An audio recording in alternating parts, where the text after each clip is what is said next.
Welcome, everyone. My name is Steve Williams, and my co-host here is Bobby Bliatout. We are coming from the Central Valley, and we are going to discuss, and we're going to get right into it today. So let's talk about the big thing that's hitting I guess, across America right now, which is the shutdown. The shutdown. Shutdown. What is a shutdown? I think there's a lot of people out there that don't understand what a shutdown is. Let me tell you what a shutdown is not. A shutdown is not somebody or like Congress or the president saying, I want to do this, and if I don't do this, the government shuts down. That's not what it really is, right? What it really is that there's no money, in a sense, that is appropriated for the federal government to operate. Yes, I know money's there. The money's in the bank. The money's there. We're paying taxes. It's there. But in order to spend money, it has to be approved. There is a budget. And so what has happened now is that there isn't money approved for certain things. And those are the things that have shut down. And so that's what a shutdown is. So in this particular case, that has happened. Right. We'll get it clear is that Congress, puts a budget together, they appropriate a spending bill and they agree on it. They have to agree on it in the House and they have to agree on it in the Senate. And then when they agree on it, they give it to the President of the United States and that person signs off on it. In our case, Congress agreed. So House passed a bill. Senate was okay with it. But our president said they would not sign it. He would not sign it. And the reason why he would not sign it is because he wants to make sure that there's money in our budget for a $5 billion plus wall at the southern border by Mexico. And that's the actual funding. Yeah. That's the actual reason why it's shut That's down. the actual reason why is because he will not sign it. So because he's not signing it, there's no money for these agencies. And so we kind of label it as a shutdown because there's no money appropriated for their spending. Right. And then the actual spending of what's being allocated already in comparison to what needs to be allocated each day, each month, isn't those two things different? They are different, and that's why we have the entire government hasn't stopped operating. Because that budget has been appropriated before. Our military. There's money that has been appropriated for the way we're spending it. That was already approved. But there are things like in last year's spending bill, right? And there are things that like SNAP. Right. There are things like our housing assistance. Those things have not yet been appropriated to spend. So we, in a sense, don't have an approval to spend money on that stuff. And that spending actually affects 9 out of the 15 agencies, right? Okay, so that's why I think a lot of people get that confusion as to why are certain agencies open, why are some not open. We have all these things going around. So what you're saying basically is that the government is not being funded because Trump refuses to sign the spending bill for the government in order to continue to fund the actual government in itself. The services that we need to and that's only affected in those 9 different departments. Is that right? Okay. All right. So again, however long this goes, right? Because we'll have to appropriate spending for the other departments in the future, not anytime soon, but those could go and get shut down. Yeah. Right? Yeah. So, we have a government with 3 branches. Yeah. Right? So each one is its own. So Congress gets to say, this is what we want to do, and the president has to say, this is what I want to do, and they need to negotiate on those things, right? Okay. And so Congress kind of acted on its own, but not fully because, we have certain folks that want to make sure that the president is going to sign before. Yeah. So we just, we get that straight here is that, the president does not want to approve the bill that has already been approved by Congress, in a sense. For the 5.5 Yep. billion For our spending, for housing, for SNAP, for all of these different services that need to be funded. Okay. House has already approved, and the Congress has already approved something. Trump said no. And it was a bipartisan approval, Right. Something that was passed back of December, I think it was. Yes. Oh, okay. So that's what it is. And so when people say this group shut it down, that group shut it down, and people think, well, they just shut it down because someone wants a wall and they won't pass the wall. It's beyond that. It's not just that, because a president just doesn't get to say out of, like, say, in March and say, okay, you guys, I want to make this legal for everything, like say hemp or marijuana, cannabis all across the board. If Donald Trump said, I want it legal all over the place, or else I'm shutting down the government, he doesn't have the power to do it. What he did was, I have the power to not approve the funding of the federal government for our government, and that's what I'm doing unless you put in there that bill funding for a wall. And the total, I think the actual shutdown is not the full portion of the government. It's actually 25% of the government. For right now. Yeah. I mean, that's what needs to be approved right now. Roughly 25%. And so that's what's going on. And so what we have, to look in history, how bad these so-called shutdowns are, right? Yeah. We're on our 21st. 21st shutdown. Yeah. We're in our 21st total, shutdown. all together since 1976. All the shutdowns that we've had. And we have actually scrolling at the bottom there, the lengths of each one, right? Yeah, of every single shutdown. So you're going to see it on the bottom of your screen. Right. Yeah. And then so what we have to think about now is that we are actually, by Friday, tomorrow. Yeah, today's Thursday. Yeah, today's Thursday. And by Friday, we'll be tied with the longest shutdown in history. We make it to the weekend. This is the longest we've ever gone in a shutdown. So with him signing the bill, so Donald Trump, because I guess they had a meeting yesterday talking about the signing. We'll get into that in a little bit. But had there been some agreement in that meeting, he could have just reopened the government, right? In that sense? Well, if we call it reopen. That 25%. As soon as he approves a budget, government's open because people can spend money.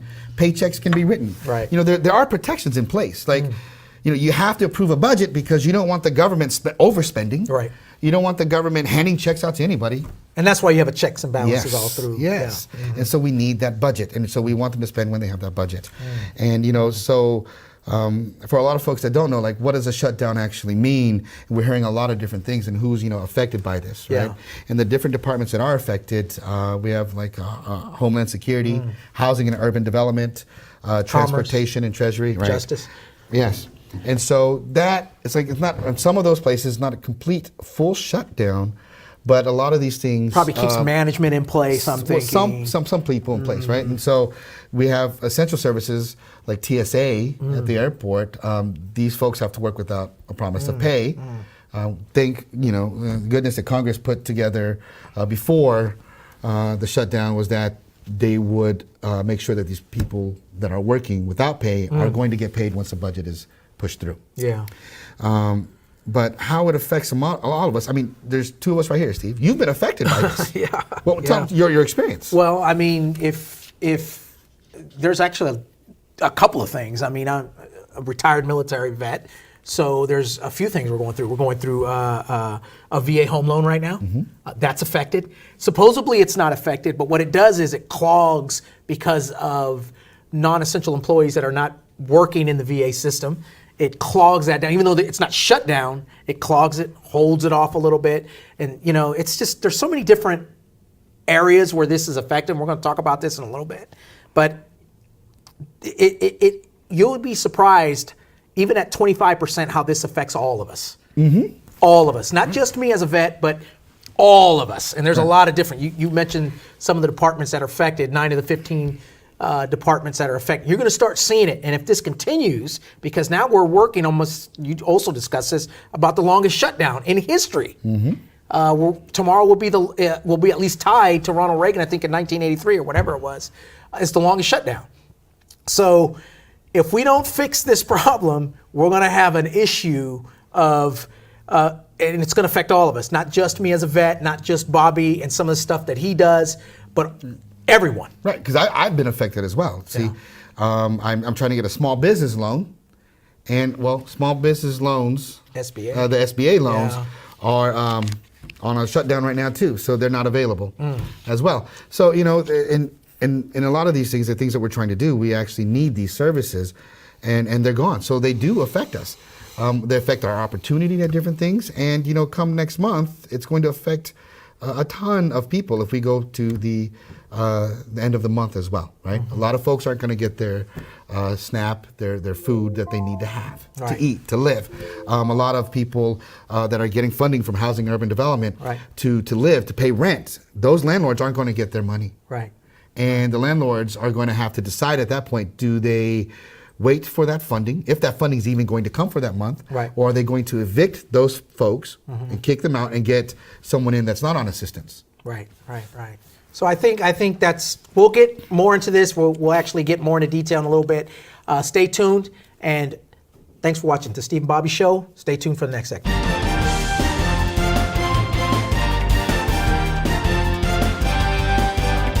Welcome back, everybody, to the Steve and Bobby Show. We are going, I actually made an error last. I actually said it was during the Ronald Reagan era that was the longest shutdown. It was actually during Clinton. Yes. And I had the date. It was during Clinton's administration, and it was 21 days.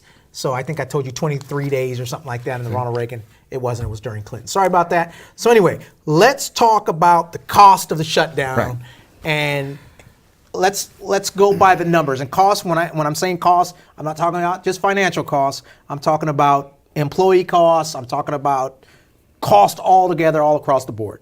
So let's talk about cost. What do you think, Bobby, in essence, I think we kind of discussed this before the show, the financial cost, because during Obama's administration, I think the cost was at $24 billion.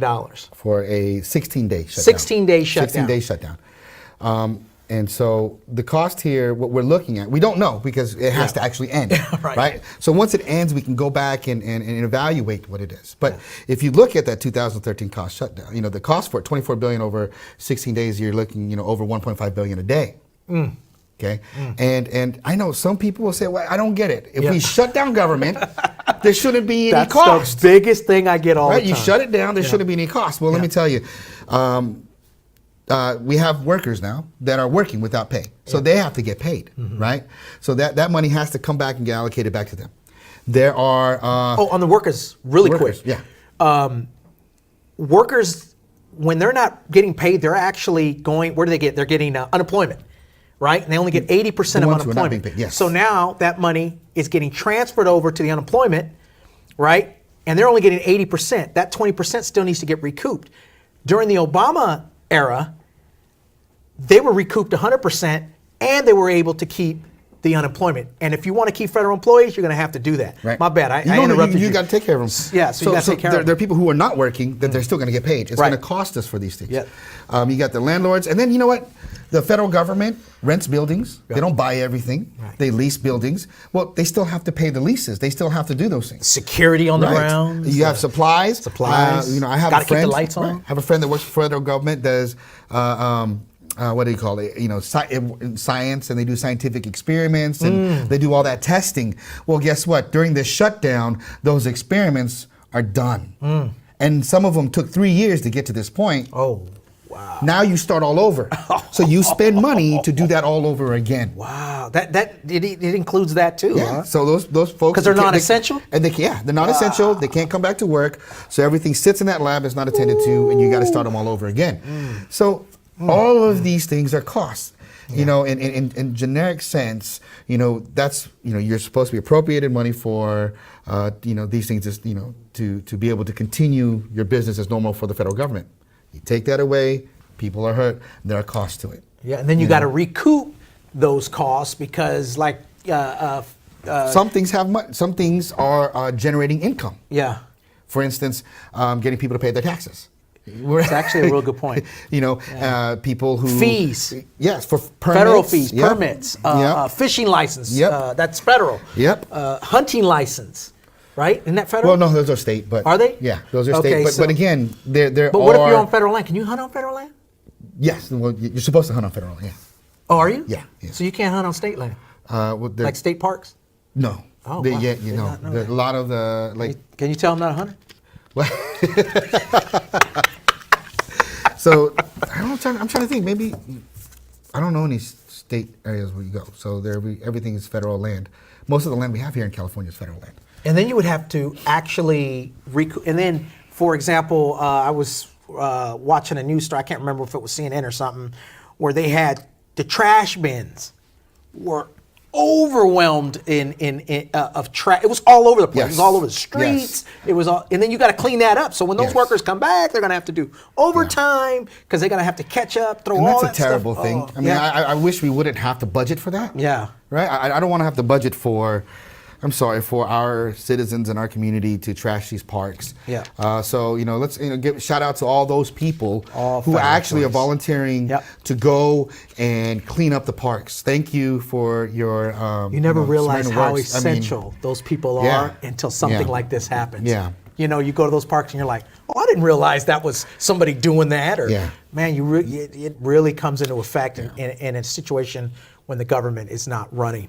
So the cost in manpower, the cost financially, and another thing we didn't bring up was the fact, think about all the employees, whether they're essential or non-essential. Let's say non-essential employees, they're not working, they're not producing, they're not providing a service because basically they're not allowed to. So when they're not allowed to, they fall behind on their work. So when they come back, they're gonna have to catch up on that work. So, and the work during the period of the closure, 20 days now, tomorrow, there's no work being done at all. Right.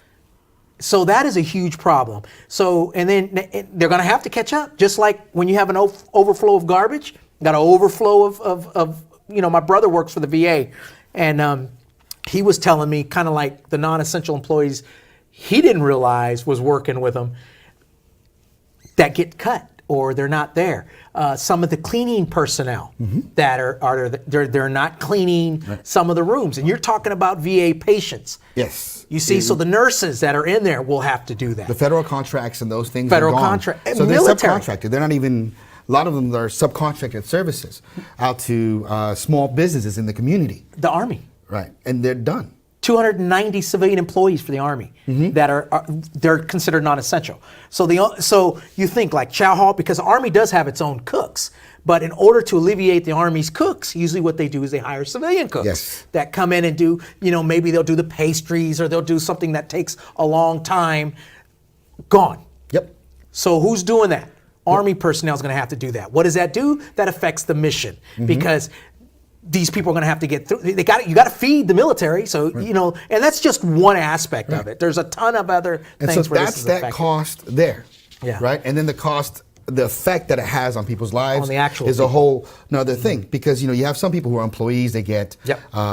we talk about unemployment and stuff, but the subcontracted folks, those are independent contractors that are not getting income, can't do unemployment because they own their own business in a sense, and they can't get paid.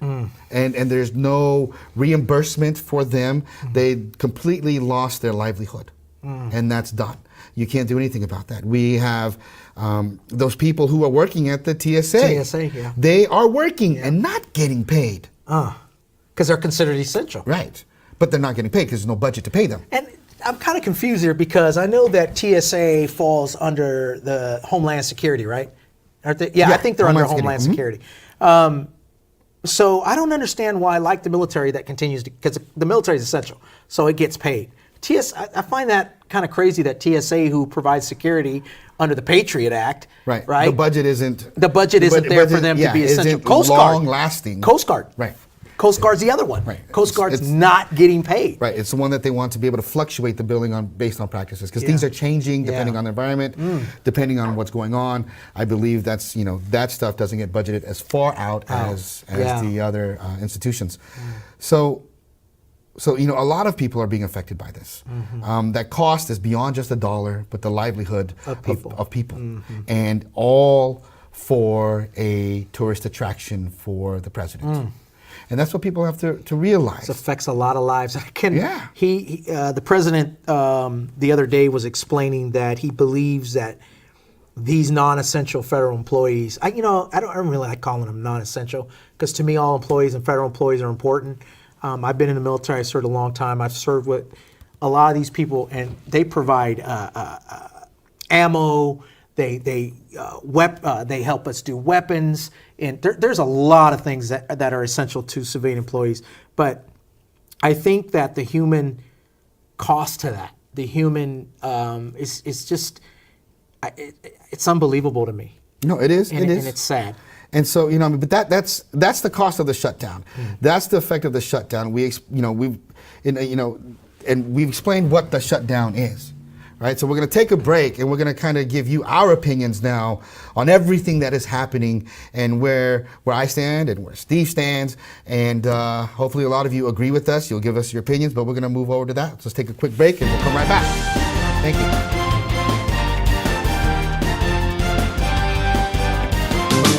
Welcome back, everybody. Steve Williams again, and my friend Bobby Bliatout in the Steve and Bobby Show. You know, I like to do that every segment because that's what we do here. All right, so check it out. We gave you guys some ideas and about how this Trump fiscal thing, Trump wall is going on. So let's get more. I kind of want to, because this bothers me on so many different levels, and it ekes me that we have a government that's shut down that affects so many people. It is agitating to me that we have a sitting president of the United States that is basically throwing a tantrum over a political stunt, because that's what it is to me. Because listen, I'm going to tell you right now, everybody that's out there right now, I'm going to tell you right now, this wall will not get built. I'm telling you right now, you can save it and record it, because it's not going to get built. Whether you believe it or not, it ain't getting built. You know why? Because it costs too much to build, and it costs too much to maintain. And if it ain't the military, it ain't getting built. Right. What do you think, Bobby? Am I too far on this? No. Actually, you know what? I can predict that the wall won't get built as well, because he's already given up on the wall. Yeah. He wants a fence. I thought it was a steel barrier. It's a steel fence. Okay. Because the Democrats wanted a steel fence, not a concrete wall. I tell you, Donald Trump has always wanted a tourist attraction. Right. Look, Donald Trump is in a lot of hot water. He's put in, everything for these things, and he wants to win. Yeah. He wants to be remembered. He wants to leave a legacy. He's going to be resigning before the end of the year. So he wants a budget to be put through for a wall first, now a fence. You're putting your stamp on that. You know what? And so the wall's gone. It's a fence. Even if we caved in now, it's a fence. Yeah. Okay, so he's going to say, I've always wanted a fence, and he's changing it. So no, he's not going to get the wall. I'll agree with you there. So do you think he's changing it because he knows it ain't going to get built? Or do you think? Yeah, absolutely. Okay. He's changing it, knowing it built. I mean, he's all these spins. It's made out of steel, and I'm building the steel industry here in America. And then, come on, he's trying to do anything. He's trying to do a spin. He's great at all these things that are media related. He's great at getting an audience, and he's trying to build this stuff on those things. And he's always been putting in, fake facts. Yeah. Right. Yeah. Telling people, and people are following it. I listen to both sides. I read both sides of the media, and I do it, and it's crazy. But people do believe him that over 4,000 terrorists were caught at the border. Fox even put Sarah Huckabee Sanders on that. Yes. One. Yeah. Yes. Yeah. And so that's not true. Yeah. But people believe it. Yeah. They do. They believe that terrorists are coming through the border. They believe that the wall is going to stop all of the terrorist activity. I mean, all of the illegal, undocumented activity of these horrendous rapists and criminals, and that it's going to stop the heroin trade. Yeah, and it's not. A wall won't stop that. But Bobby, I think. Listen, one thing Trump is excellent at, and I have to give this guy kudos. I don't really want to say it's the weakness of his supporters. I really want to believe he's just selling it. Something that's obvious to me may not be obvious to somebody else. You understand what I'm saying? So I know the thing that Trump is really good is selling stuff.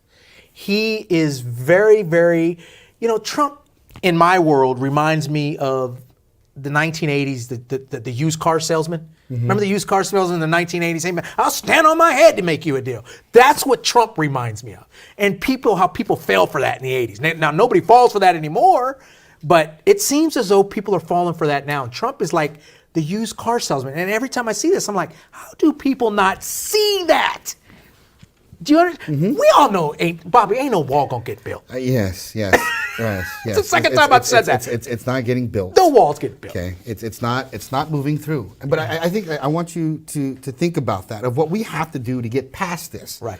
We are talking about a shutdown over the wall, not giving money to the appropriate departments that we actually need. 800,000 You didn't want to call those departments as non-essential services because they are essential. Yeah. And those lives are essential. Right. They are all essential services. They have These families. Yes. So we have to get past this. And if you look at this situation right now, you have Donald Trump, who needs a win.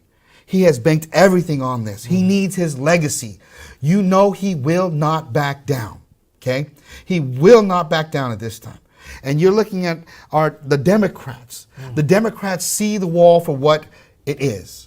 Right? It's a racist attempt, putting something there to show how racist we are. It is, because it has no functionality. But that's a whole different topic. But that's the way the Democrats see it. Democrats are not going to budge. There's only one group that can budge now in order to get anything done. And people don't realize. It's in the Senate. A lot of people don't realize this. It's in the Senate. Right? It is. Well, it's in the Senate. To do this, it's in the Senate and in its Well, that's a entire good point. Congress. 2/3. Right? It's in the Congress. And what we're talking about when we say 2/3 is that, as we explained earlier, the shutdown is happening because money is not being spent, appropriated to these different departments, because Donald Trump does not want to sign the bill. Okay? So it wasn't put before him because Mitch McConnell wants to have his verbal approval that he's going to sign it. The Senate leader. Right. So it comes down to our GOP in Congress. It comes down to them because they're the only ones who have showed any type of ability to negotiate and to move forward with the budget to fund the government. And that's the truth. In this case, because they agreed In a bipartisan effort. in a bipartisan effort to approve the spending bill without a wall. They were okay with it. So it shows that they were okay with it. And it's not like 4 years ago, 5 years ago, anything different. With the way that everyone would agree in Congress, they would agree to a budget spending bill without the wall and negotiate the wall later. Right. Which is a whole nother show we could talk about. Yeah. So right now, we need to get those Republicans, those other folks, to say they will pass and push a bill forward for a vote for a budget without the wall, as we had it before. Let the president go ahead and veto it and have a supermajority in House and in Senate. Which pass is this, 2/3 in each. 2/3. So Okay. we don't have enough Democrats in the Senate to have 2/3. We don't have enough Democrats in the House. No, we don't. To have 2/3. No. However, with the GOP, with Republicans saying, okay, you know what, this is enough. Both of you guys won't budge. We're going to go ahead and take a stance that can pass. Yeah. And the only thing that can pass is that they have to side with the Democrats. Once they do that to get this going, then they can go back to fighting again. Right? Three separate branches. Congress acts on their own. Equal co-branches. Yes. So the executive branch is no stronger than the senatorial, than the congressional branches. But I think another thing that we're missing here too is the fact that Democrats, many of the Democrats sweeping victory in the congressional house, in Congress, was due because of anti-Trumpism. Okay? Trump is not liked in the Democratic base. It's obvious, 92% or whatever the percentage is, it's high within the Democratic base. And that's how a lot of the new congressional leaders were put in office and put in power in Congress. Right. That's why they're not going to budge. Even though I see what you're saying, I think they're not going to budge because they know that the base of the party, for the same reason Trump is not budging, because of his base, right? The Democrats are not budging because of their base. Well, okay. Oh, look, you give Donald Trump too much credit there. He's not changing because he's a child. He's not going to change I don't think he cares about his base. Yeah. He's doing what he does, and it's exciting his base, but he's not going to sacrifice for his base. Well, you care about your base, you sacrifice, you listen to them, you do. No, he's leading and not listening. He's doing this. I mean, he say, "Oh, this person told me this, and they want a wall." And look, if he cared about his base, I think the tax cuts for the rich wouldn't have been affected. He's the president of the United States of America. He is protected. Yeah. I know how many people I had to talk to when I was running for Congress. I knocked on many doors, and I went out to talk to people. Right. And I can tell you, I didn't talk to the entire community. Right. You know, I mean, you're lucky if you got to like talk personally to 10,000 people. He doesn't. There's no way he talked to 100 people. He can't even personally. talk to the camera. I'm telling you. So, I mean, I see where you're coming here. I think, you know, my viewpoint is, well, I mean, you brought it up, and it was a good point. Donald Trump needs a victory. This wall is more about him than his base. I guess that's a good point. The Democrats just need to stay firm. They need to fight. This is not about winning or losing for the Democrats. This is a moral issue. We don't build walls in the United States. That is not what we do. That is not what the Constitution says. That is not who we are as a people, as Americans. That's just not who we are. We've always welcomed people from all. It's what made us strong. I mean, look at us right here. Look at me and you. Mm-hmm. We weren't part of the first America, but it's immigrants of our parents that came here to the United States, and we are providing and doing what we can to help America in itself, right? That's what we're doing. That's what America's promise is. We are America's, we're sitting right here, we're America's promise, right here. This is what we look like. And it's just incredible to me that we would put a wall to eliminate that. Mm-hmm. Do you understand what I'm saying? Mm-hmm. No, I agree with you 100%. And you know, I can see we are passionate about this against a wall. And I know there are people who are passionate for a wall. And I believe that a lot of the passion for the wall comes more from a partisan thing than security. Yeah. Because if they fully looked at it and saw what can be done, the wall is it's an antiquated, outdated methodology of keeping folks out. 15th century solution to a 21st century. And I don't care what other countries have done. I'm sorry, the wall doesn't work as well as many other things that we have for security. And we can talk about that. But let's calm down for a bit, come back, and we'll be on a break. So thank you for joining us, and we'll be right back. Thanks for watching the Steve and Bobby Show.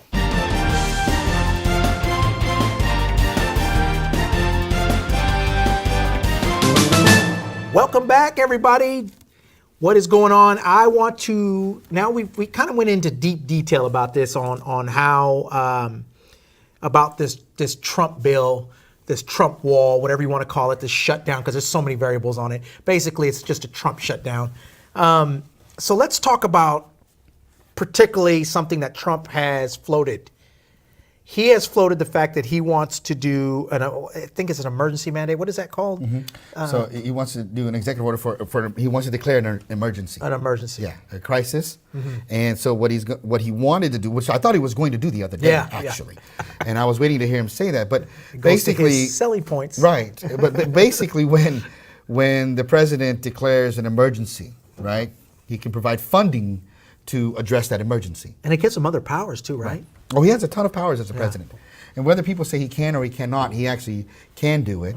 Mm-hmm. He can get it started. Mm-hmm. So he can declare that there's a humanitarian crisis, state of emergency at the border of Mexico. So he could. I don't know. I mean, he just has to do it. Right. Right. It'd be hard to justify. We can talk about that, but. Once he declares that, he can get the army to build. Yeah, he can get the Army Corps of Engineers. Yep. We have the capability. He can allocate funds. He can move funds from the military budget. And this is, I think that Donald Trump knew that this fight was coming. That's why he allocated the increase in military budget in the last fight they had. Mm-hmm. And Democrats went on this one, by the way. Democrats actually, not necessarily folded in, but they voted for a higher military budget. by a Right. certain amount. So Well, we had a huge increase in budget last. Yeah. So with that increased budget, he has, even though that money is allocated to certain parts, he could pull that money and use it in that state of emergency that he declares if he can legally. There's some law professors that say he can't do that. I don't know what the Right, legal, at that point, Yeah. it would be up to the Supreme Court. We'd have to say, no, you can't do it. Yeah. And the Supreme Court would decide if Would you have can to or not. decide, They yeah. could put a stay, Yeah. but they can decide if it's legal or not legal. That's when they'd have to say that it is a crisis or it isn't a crisis. But it's his Supreme Court. right? He's heavy, but yeah, that's a good point. And are they going to go against him? Well, I think, And do we want it to get to that point? but think of it this way: this Supreme Court. I mean, these are lifetime law guys, but they do realize that Donald Trump has an expiration date. They're forever. They're to their. Do you understand? So I think I have faith in the Supreme Court because it's a lifetime appointment. I'm hoping that these people can see the legalities of that, and there is no crisis at the border. Okay, there's no crisis at the border. Sarah Huckabee Sanders was explaining 4,000. There were 4,000 terrorists they caught Right. at ports of entry. She didn't say ports of entry. She actually said at the border, and she was. That's just, it was false.